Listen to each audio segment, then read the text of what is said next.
Isobaric process C is equals to D Q upon N D T, D Q equals to D U plus D W, D U तो F by two N R D T और D W N R D T isobaric process में। इसको उठाकर उसमें रख देते हैं, तो C is equals to F by two N R D T plus N R D T upon N D T. इससे ये कैंसिल हो रहा है, एन डी टी कैंसिल हो गया और अपने पास आया C का value F R by two plus R, इसको हम लोग बोल देंगे CP। F R by two का वैल्यू CV के बराबर,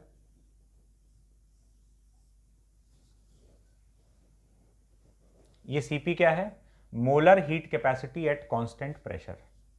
ये दोनों वैल्यूज हम लोग को याद रखना है, CV और CP का। Molar heat capacity at constant volume FR by two, molar heat capacity at constant pressure FR by two plus R. C का यूज क्या है? हम लोग वेरियस प्रोसेसेस के लिए C निकाल लेंगे, उसका करेंगे क्या? अब बात समझना, C जब हम निकाल लिए ना तो अपने पास फॉर्मूला तैयार हो गया। क्या चीज़ का? डेल्टा Q जो है अब हम NC डेल्टा T अलग से लिख पाएंगे। तो अब हम खाली उस पर डिपेंडेंट नहीं रहेंगे। अगर हमको कभी डेल्टा Q का वैल्यू लिखना हुआ तो हम खाली फर्स्ट लॉ ऑफ थर्मोडायनेमिक्स पर डिपेंडेंट नहीं है, अलग से भी मेरे पास डेल्टा Q के लिए फॉर्मूला आ जाएगा। इसके बाद आता है पॉलीट्रॉपिक प्रोसेस। इन जनरल जो ये सारा प्रोसेस पॉलीट्रॉपिक है। अच्छा देखो, एडियाबैटिक के लिए तो C 0 हो गया, आइसोथर्मल के लिए इनफाइनाइट हो गया, इन दोनों का तो बात खत्म। आइसोकोरिक और आइसोबारिक के लिए जो C आया है, ये C पॉजिटिव ही आया है। मतलब ये सीधा सीधा फॉलो कर रहा होगा कि हीट दोगे तो टेम्परेचर बढ़ना ही है।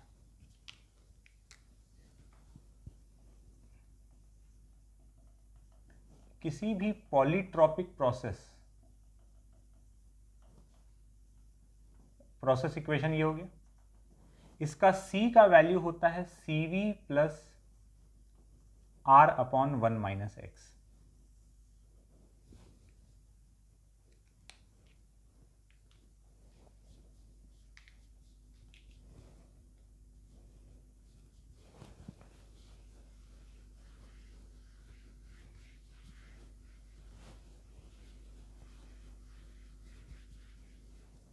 अब जो भी पॉलीट्रॉपिक प्रोसेस चाहिए, जिस भी पॉलीट्रॉपिक प्रोसेस का C चाहिए, इस इक्वेशन से लिख सकते हैं। C equals to CV plus R upon 1 minus x.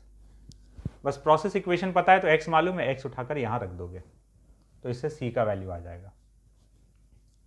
इस इक्वेशन को दो तरीके से इस्तेमाल किया जाता है, समझना। दो तरीके से सवाल पूछा जा सकता है। पहला यह है कि तुमको प्रोसेस इक्वेशन दे देगा किसी भी पॉलीट्रॉपिक प्रोसेस का। ये सिर्फ पॉलीट्रॉपिक प्रोसेस के लिए, नॉन पॉलीट्रॉपिक प्रोसेस के लिए नहीं है। पॉलीट्रॉपिक प्रोसेस का इक्वेशन दे दिया और पूछ लिया कि C बताओ कितना है, या फिर C दे दिया और पॉलीट्रॉपिक प्रोसेस का इक्वेशन पूछ लिया। तो अगर ये दे दिया तो x पता है, इस फॉर्मूला से C आ जाएगा, और अगर ये C पता है तो यहां से हम x का वैल्यू निकाल लेंगे, और x का वैल्यू निकाल लेंगे तो प्रोसेस इक्वेशन तैयार हो जाएगा। जैसे कि एक एग्जांपल देखते हैं। Find molar heat capacity for a process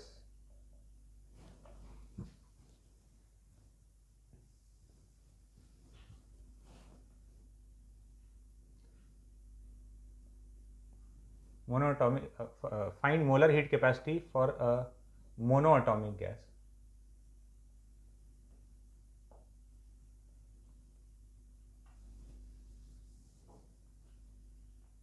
that undergoes a process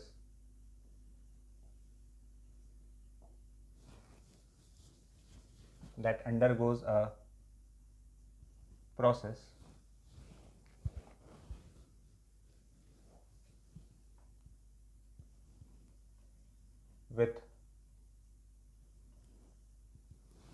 process equation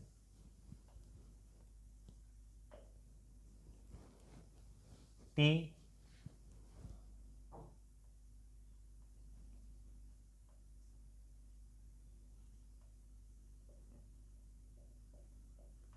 ऐसा कुछ प्रोसेस इक्वेशन है, T V to the power 9/10 equals to constant.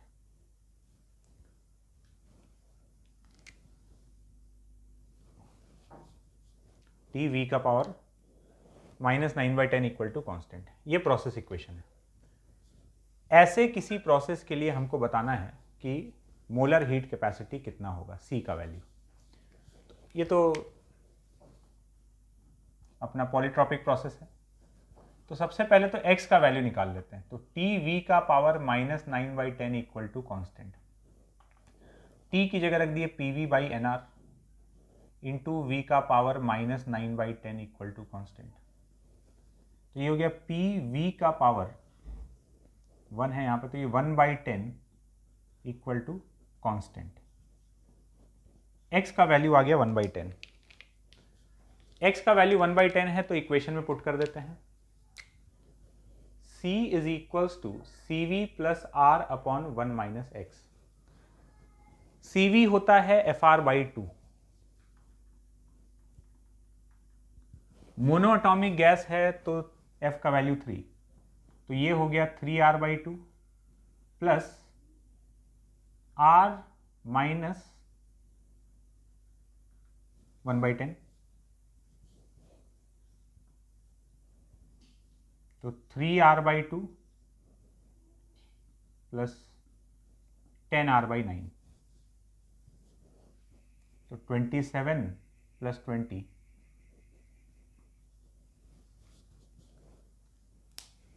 47R/18, ये सी का वैल्यू है। तो ये जो भी प्रोसेस है, ये जो पॉलीट्रॉपिक प्रोसेस है, इसका मोलर हीट कैपेसिटी इतना है। अब इसमें x का कुछ ऐसा भी वैल्यू आ सकता है, अलग अलग प्रोसेस के लिए x अलग अलग होगा, तो किसी x के वैल्यू के लिए ये नेगेटिव भी दिख सकता है, पॉजिटिव तो दिख ही रहा है। तो ये क्वेश्चन क्या हुआ, इसमें है कि तुमको प्रोसेस इक्वेशन देकर मोलर हीट कैपेसिटी पूछ लिया, ठीक है। अब दूसरा सिचुएशन ये हो सकता है, एक और क्वेश्चन देखते हैं।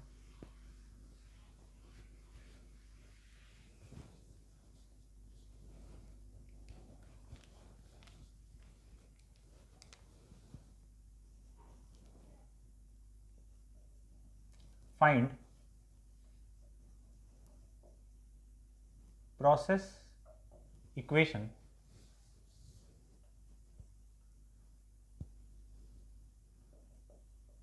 for a process having molar heat capacity, having molar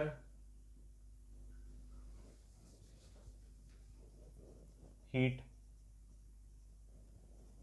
capacity 0। एक ऐसे प्रोसेस का प्रोसेस इक्वेशन बताना है जिसका कि मोलर हीट कैपेसिटी 0 है। सॉल्व करते हैं, तो इस बार C का वैल्यू बता दिया है 0 और प्रोसेस इक्वेशन पूछ रहा है। तो ठीक है, अपने पास इक्वेशन है CV plus R upon 1 minus X, this is equal to 0।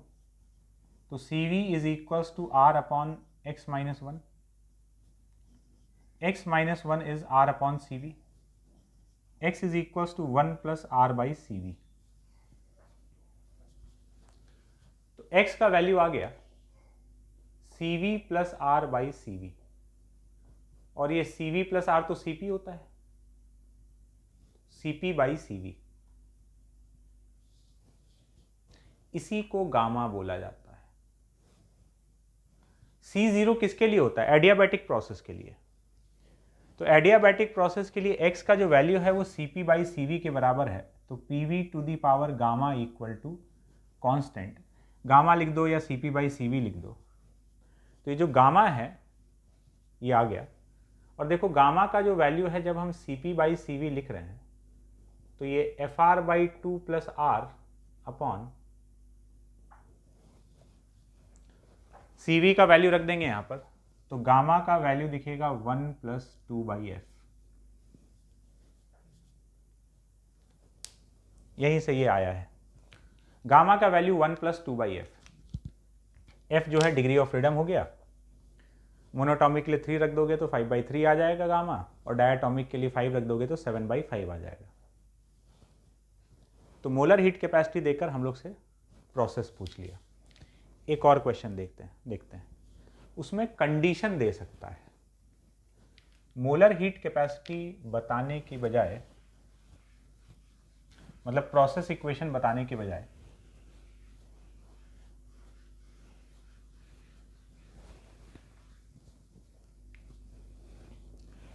Process equation देकर ये पूछ रहा था। सी, प्रोसेस इक्वेशन देने के बजाय प्रोसेस का कुछ क्वालिटी बता सकता है और फिर पूछ सकता है कि उस प्रोसेस में क्या एक स्पेसिफिक चीज फॉलो हो रहा है, उस प्रोसेस का कैरेक्टरिस्टिक बताकर भी ये सी पूछा जा सकता है। कैसे?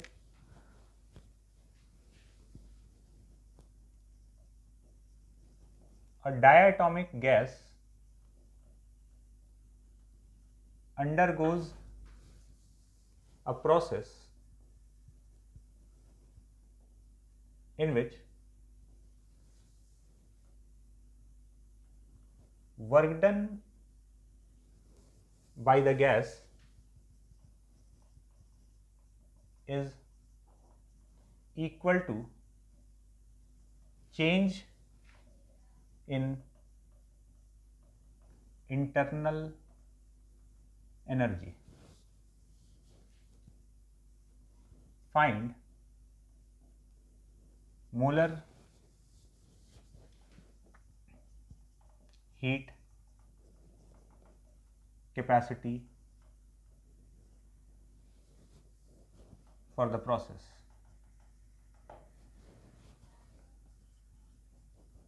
इस बार प्रोसेस नहीं बताया है, लेकिन प्रोसेस का कैरेक्टरिस्टिक बताया है कि ऐसा प्रोसेस है जिसमें वर्क डन जो है वो हमेशा चेंज इन इंटरनल एनर्जी के बराबर है। तो पूछा बताओ हीट कैपेसिटी क्या होगा। अगर ऐसा जब भी देता है, प्रोसेस में कोई एक कंडीशन बता दिया है डायरेक्टली ये प्रोसेस इक्वेशन देने के बजाय, तो हम लोग फर्स्ट लॉ का सहारा लेते हैं। dq is equals to du plus dw। D और डी डब्ल्यू बराबर है तो यहां रख दिए, तो ये 2du के बराबर हो गया और अपना काम हो गया। dq को हम NCdt लिख सकते हैं और du को f/2 nr dt। ndt cancel, ये 2 कैंसिल, तो मोलर हीट कैपेसिटी का वैल्यू आ गया FR के बराबर, और डायटॉमिक गैस है तो F का वैल्यू 5 है, तो C का वैल्यू 5R के इक्वल हो गया। बात क्लियर है? तो इस तरह से ये मोलर हीट कैपेसिटी वाला फॉर्मूला हम लोग इस्तेमाल कर सकते हैं। एक और क्वेश्चन देखते हैं, इस क्वेश्चन को देखते हैं। 2 identical vessels A and B contain equal number of ideal monoatomic gas. दोनों में मोनोएटॉमिक गैस है, ठीक है। वही क्वेश्चन पढ़ते जा रहे हैं और जो बोला होगा वो देखते जाते हैं। दोनों में मोनोएटॉमिक गैस है। The piston A is fixed, इसका पिस्टन फिक्स्ड है isochoric, but that of B is free, B का पिस्टन फ्री है। अब फ्री है तो देखते हैं प्रोसेस कैसा हो सकता है, आगे क्या इंफॉर्मेशन है। अगर पिस्टन फ्री है और पिस्टन को कोई हाथ नहीं लगा रहा होगा तो ये आइसोबारिक हो जाएगा। Same amount of heat is absorb by A and B, diagram में दिखाया गया है। If B's internal energy increases by 100 joule, B का इंटरनल एनर्जी 100 जूल से इंक्रीज किया है। The change in internal energy of A, इसका बताना है। और यहाँ पिस्टन अपने आप मूव कर रहा है तो ये वाला प्रोसेस आइसोबारिक है, ठीक है। दोनों same amount of heat absorb किया। तो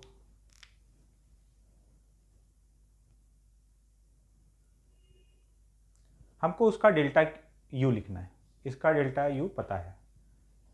तो ए और बी के लिए देखते हैं। ए के लिए डेल्टा क्यू को हम लिख सकते हैं N C V delta T, जो भी ए में चेंज आया टेम्परेचर में, N C V delta T. और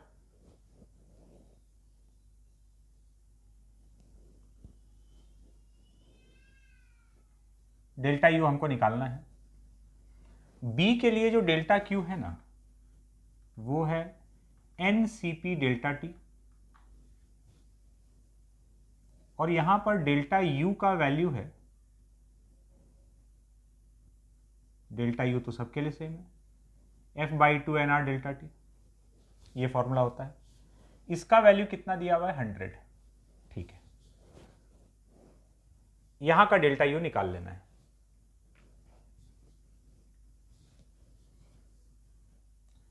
तो यहां से हम देख लेते हैं डेल्टा क्यू कितना है, उतना ही डेल्टा क्यू यहां पर है। इन दोनों को अगर डिवाइड कर दें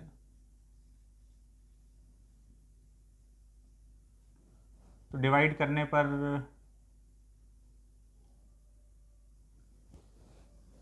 कौन सा गैस है, मोनोएटॉमिक गैस है, ठीक है ना। तो मोनोएटॉमिक गैस है तो Cp का वैल्यू रख ही देते हैं 5R/2, 5nr/2 into delta TV, और ये F/2 nr डेल्टा टीवी, तो 3nr/2 इंटू डेल्टा टीवी।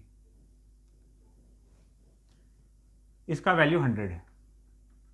बस दोनों को अगर डिवाइड करें तो delta Q upon delta U divide करते ही आ जाएगा 5/3। इसका वैल्यू है 100, तो delta Q is 500/3।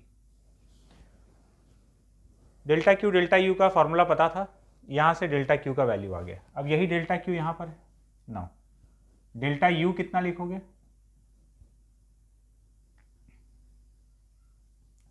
F/2 nr delta T. दोनों को डिवाइड करें, delta Q upon delta U है, CV तो 3nr डेल्टा T/2, और ये भी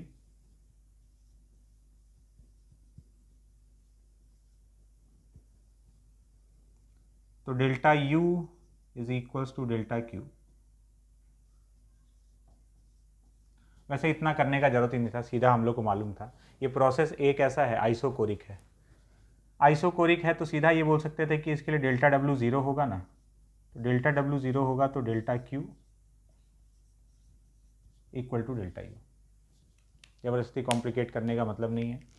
यहाँ से डेल्टा क्यू आ गया था ना इधर से, तो सीधा हम बोल सकते थे, इतना लफड़ा अपने को करना ही नहीं था इधर का।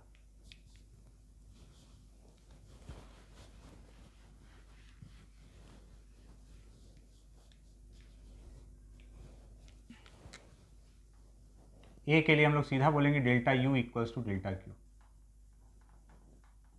500/3 joule.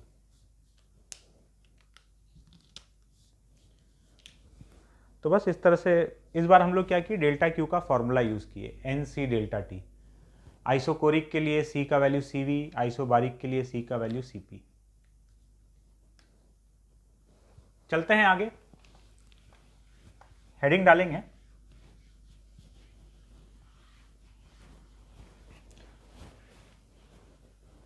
Efficiency of cyclic process.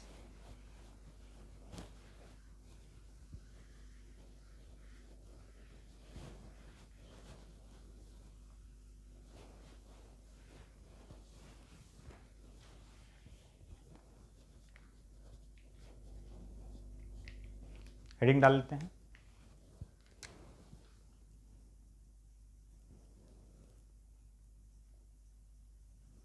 Efficiency of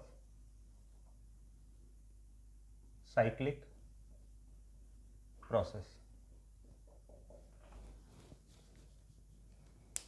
cyclic process का एफिशिएंसी निकालना।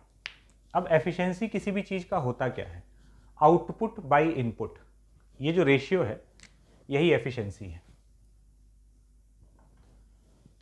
एफिशिएंसी फ्रैक्शन में भी लिखा जा सकता है, इनटू 100 कर दोगे तो परसेंटेज में। जैसे फ्रैक्शन में अगर 0.5 है मतलब वो 50% एफिशिएंसी हो गया। मतलब जो इनपुट दिया जा रहा है उसको वो कितना यूटिलाइज कर पा रहा है, यही एफिशिएंसी है। आउटपुट बाय इनपुट, तो प्रोसेस में, किसी भी थर्मोडायनेमिक प्रोसेस में आउटपुट है वर्क। गैस जो वर्क कर पा रहा है वो आउटपुट है। तो delta W upon delta Q इन, जितना हीट हम लोग दे रहे हैं, हम लोग हीट देंगे वो हम लोग का इनपुट हो गया, और उससे वो जितना वर्क कर पाया वो आउटपुट हो गया। इस प्रोसेस में कुछ हीट वेस्ट कर देगा तो वो तो वेस्टेज है। तो delta W upon delta Q इन, डेल्टा Q इन मतलब खाली वो हीट का वो हिस्सा जो सिस्टम को दिया जा रहा है, जो सिस्टम रिजेक्ट कर रहा है वो नहीं। तो ये आउटपुट हो गया और ये नीचे वाला इनपुट हो गया। एक क्वेश्चन में इसको अप्लाई करके देखते हैं।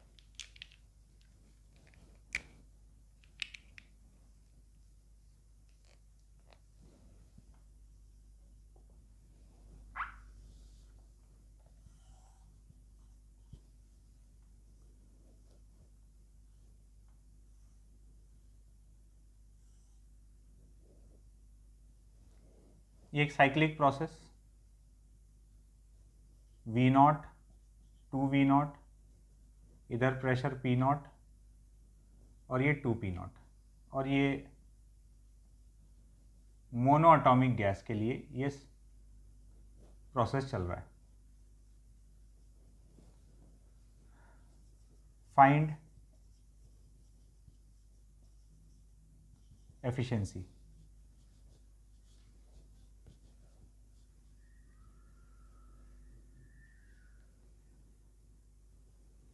इस प्रोसेस का जो वर्क डन होगा ये तो सीधा निकल गया इस लूप का एरिया।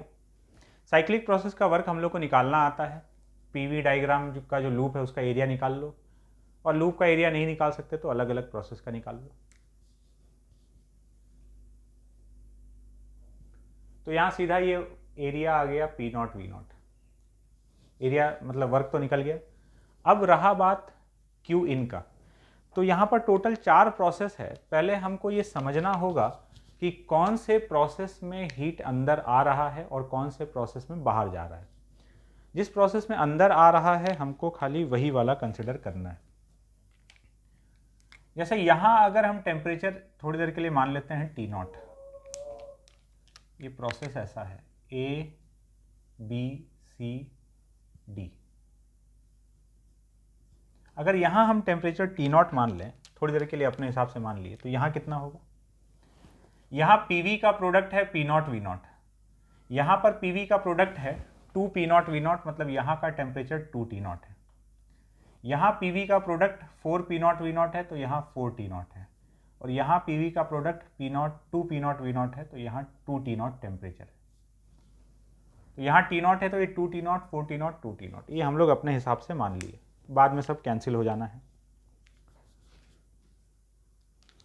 अब सीधा सा बात है कि यहाँ जो भी प्रोसेस है ये आइसोबारिक और आइसोकोरिक प्रोसेस है, ठीक है। अब हमको ये देखना है कि कौन से प्रोसेस में हीट पॉजिटिव है। जिस प्रोसेस में हीट पॉजिटिव है उन प्रोसेसेस का हीट लेके हमको ये डेल्टा क्यू इन तैयार करना होगा। तो यहाँ पर तो AB प्रोसेस के लिए देखोगे तो AB प्रोसेस है आइसोबारिक। आइसोबारिक आइसोकोरिक में तो सीधा हिसाब किताब है। टेम्परेचर अगर बढ़ रहा है तो हीट दिया गया है, टेम्परेचर अगर घट रहा है तो हीट लिया गया है, ठीक है। A से B जाने में क्या हुआ है? A से B में टेम्परेचर बढ़ा है, टेम्परेचर बढ़ा है तो सिस्टम को हीट मिला है, तो यहाँ हीट अंदर आया। यहाँ से यहाँ जाने में टेम्परेचर घट गया, मतलब हीट बाहर गया है। यहाँ से यहाँ जाने में टेम्परेचर घट गया, मतलब हीट बाहर गया है। और यहाँ से यहाँ जाने में बढ़ गया, मतलब हीट अंदर आया है। तो हमको ये दोनों कंसिडर करना है।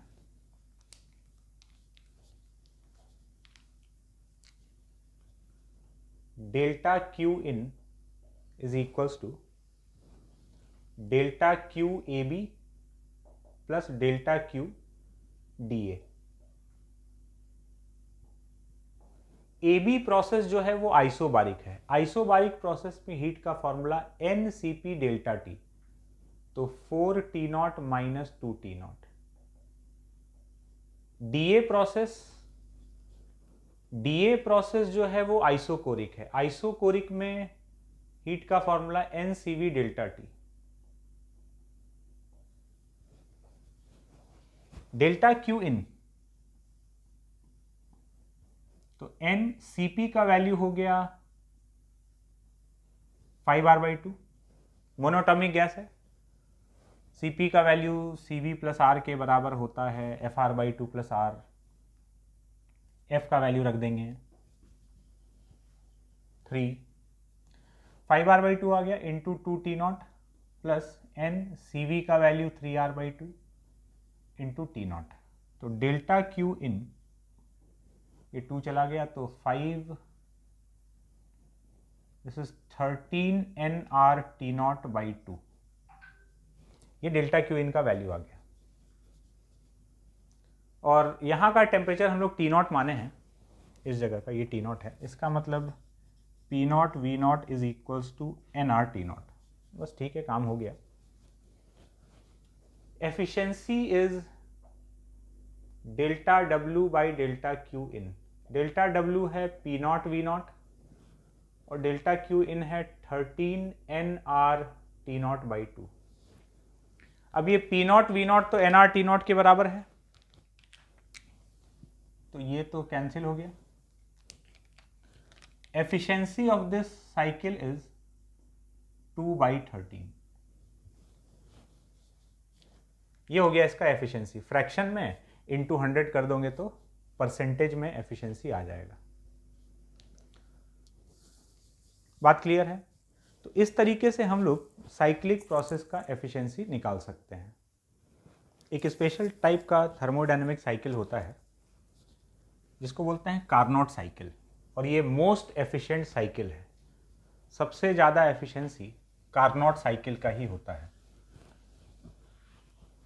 4 प्रोसेसेस से मिलकर बना हुआ है। 2 प्रोसेस आइसोथर्मल और 2 प्रोसेस एडियाबैटिक। इन 4 प्रोसेस से मिलकर एक साइकिल तैयार होता है जिसको हम लोग